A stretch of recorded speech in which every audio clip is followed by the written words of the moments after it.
So, how is your weight loss journey going, Lisa? I hear you ask yourselves. Well, I'm here to tell you. It's incredible. I'm really, really kind of on track, I hope, to have lost the weight I want to lose within the time frame of a year of being on Mounjaro. I've been on it now since, I think, the third week of August. And I've now lost about, exactly 42 kilograms, which is an awful lot of weight. And the thing which I'm beginning to really, really notice is how people respond to you when you're smaller, when you're a different size, when you're more of a normal range of weight. I'm still kind of theoretically obese, but I'm well within sort of like a normal clothes range, if that makes sense. And people do treat you very, very differently. I'm beginning to realise why I may not have always got the job I wanted when I was younger. I probably didn't look right. I probably wasn't the right shape or size. Probably wasn't going to be a fly trap for the men or women that I was trying to sell things to, or whatever it was. I have noticed that people now that I'm more within a kind of normal range, even though I'm at the high end, they are a lot more engaging. They're a lot more friendly. People make eye contact with me. They want to have a chat. They want to have a talk. They just want to sort of be your friend, really. They don't look away. They look you in the eye. It's like they're not ashamed of you or not ashamed of themselves talking to you. I was talking to my son about it today, actually, and I said to him, what do you think it is? And he said, I think people are ashamed to be associated with people who are overweight because it's not their kind of, within their kind of choice of the types of friends that they would have. And it's sort of like the fat friend. And he said he thinks that people don't engage because they don't want to be associated with them. And then I think they don't engage because they just look at people who are overweight or fat or obese or whatever it might be, and they think, oh, well, they're a waste of space because obviously they must have got overweight or fat or obese because they are weak characters. They don't know how to control themselves. They don't exercise. They don't have a healthy lifestyle. They make all of these assumptions. There's probably about 50 assumptions that they make within the first 3 seconds of seeing that person. And within that time frame, they're just going to turn away. Why would they look and engage? They just turn away and walk in the opposite direction. And I've had that all my life when I've been overweight.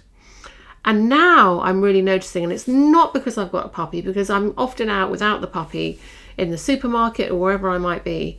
And people look at you, but they look at you in a way which is, do I know her? Not in a way of, oh, she looks hideous in those trousers or whatever. And you can tell that there's a completely different thing going on. It's a completely different sort of reaction. Completely different assumptions are being made in their brain. And I'm not talking about, thinking, oh, she's attractive, I'm going to ask her out. Maybe I'll ask for her phone number. I'm just talking about everyday mums, everyday people, everyday people in the street, in the shops. And it's really, really weird because on the one hand, it's kind of disconcerting because you think, what kind of society do we live in that we don't give people the time of day just because they don't slot into our expectations of what they should be like? But it also makes you think, what chance did I ever have being overweight? What chance did I ever have, being overweight, being obese, being very overweight, with jobs, with boyfriends, with any kind of encounters? What actual positive chance did I have? Every single card would have been stacked against me. And it's really clear, and it's really becoming so blatantly obvious to me now. And I was trying to explain it to my friends yesterday when I met up with some of my local friends in the lovely sunshine, and we were having a lovely drink and some little nibbles in the garden yesterday afternoon. And I was explaining to them, they're all a bit older than me, and I was explaining to them how weird it is now that people are actually taking notice of what I say, what I do, where I am, whatever it is. I'm not talking about you guys. I'm talking about the average stranger on the street. And I said, it's just really, really odd. And I find it, on the one, I find it quite upsetting because of what I've missed out on. But also, and the friendliness and the warmth of strangers. I mean, from old ladies and old men to youngsters, kids, whatever. They don't look at you in horror. They don't look at you like you're a freak show, which is often how you get looked at when, you either get stared at, especially stared at by kids, stared at by people. You sometimes get called names. I mean, I haven't been called fatty or whatever it is that people might call you. But I've often been stared at, and then, parents, mums and stuff just pulling the kid, stop looking, stop staring. And it makes you feel incredibly self-conscious. And when you're really, really obese, really overweight, and you're already feeling self-conscious, you sort of detach yourself from yourself and you try to become this invisible person, but at the same time you're enormous in your invisibility. It does make sense, honestly, believe me. And you don't want to go there because it's not a very nice place. And I was trying to explain to my friends about it. And I said, it's really, really, it just kind of messes with your head a bit. And when I came home later on that afternoon, early evening yesterday, there was an article by the BBC, on the BBC app. And it was about, I think they took about 4 women, younger than me, they're probably in their 20s, 30s and 40s. Some of them were in the States. And they were all saying exactly the same thing. How, when they've been on these weight loss injections like me, different ones, same ones, whatever, and how they've lost weight quite quickly, like I have. Some people had lost, one woman I think had lost like 20 kilograms, somebody had lost about 38, and that was about the maximum that they'd lost. And how people just view them in a completely different light, and how, like I've just exactly as I've said, on the one hand it's really sad, and on the other hand it's really, it's kind of like also a bit of an ego boost because suddenly, people are actually noticing you. But it's a very, very, very strange place to be.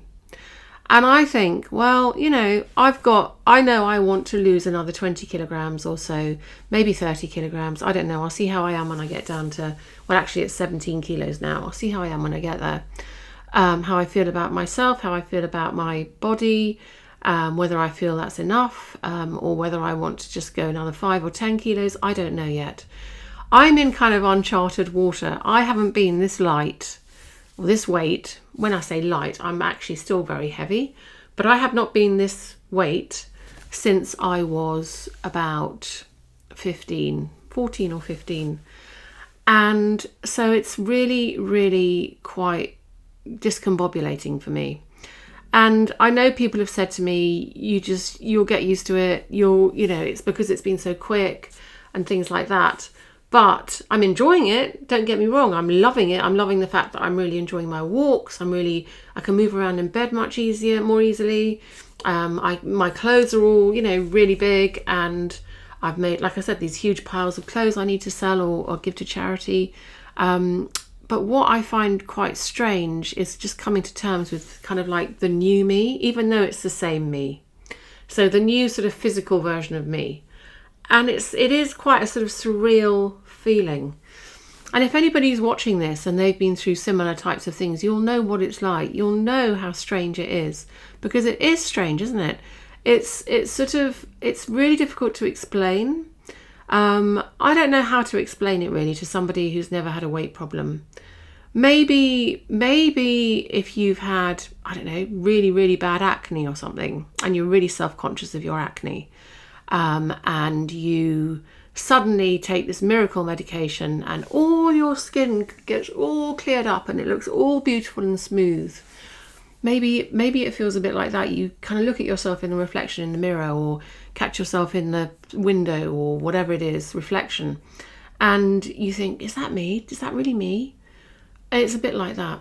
I was talking to a friend of mine, and he was saying, he's really young, much younger than me. He's like in his late 20s.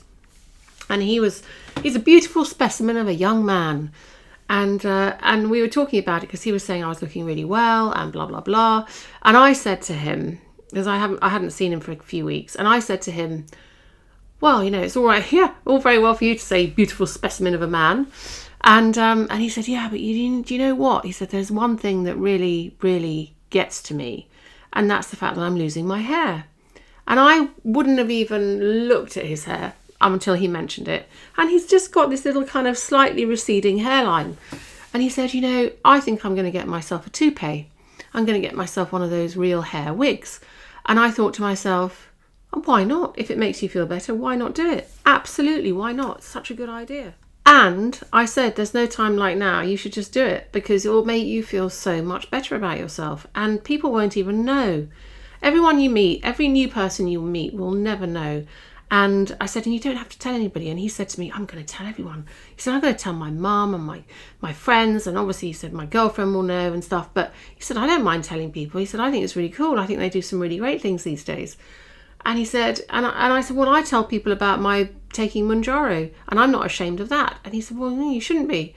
And we were talking about shame and how a lot of the press and a lot of people on social media and in various places are kind of shaming people like me for taking Mounjaro, sort of saying, oh, it's the lazy person's way of losing weight. Why are you taking medication? You should just be doing it through exercise and sheer hard will and perseverance and eating the right things and blah, blah, blah.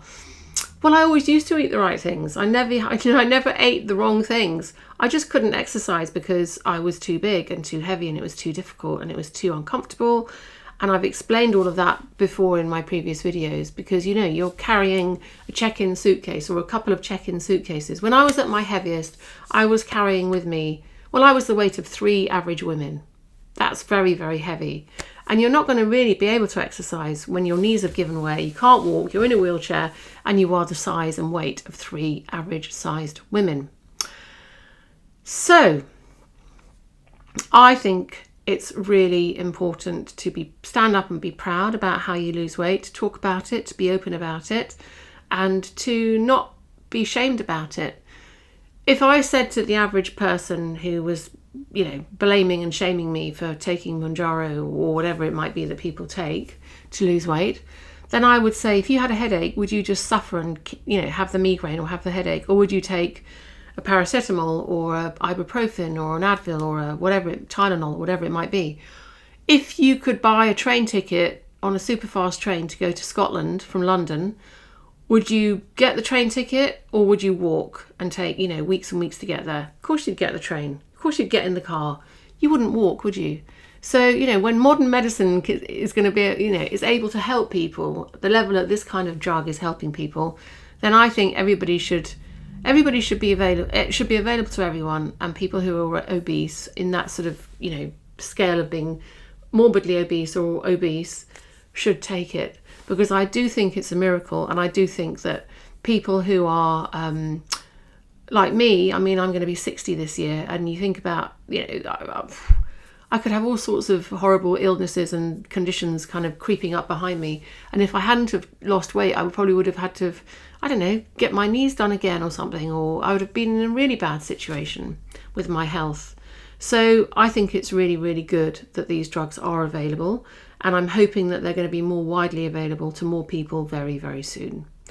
So that's my update on Mounjaro, and that's my update on how I'm feeling about taking it.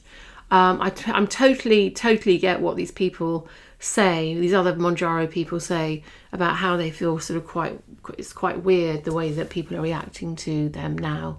But all in all, it's a very, very good thing. And all in all, I would say I'm going to keep on taking it till I'm kind of where I want to be. And even if I have to keep on taking it for the rest of my life, then I will do that. Anyway, lots and lots of love, and I hope whatever you're doing on your weight loss journey, it's a good one. And please do let me know, because I feel quite sort of lonely. It feels like quite a lonely journey. It'd be nice to kind of create a little group or have a little discussion, or maybe even have a live event where we can all talk to each other. That would be great. So yeah, keep me posted about what you're up to. Lots and lots of love. Bye bye.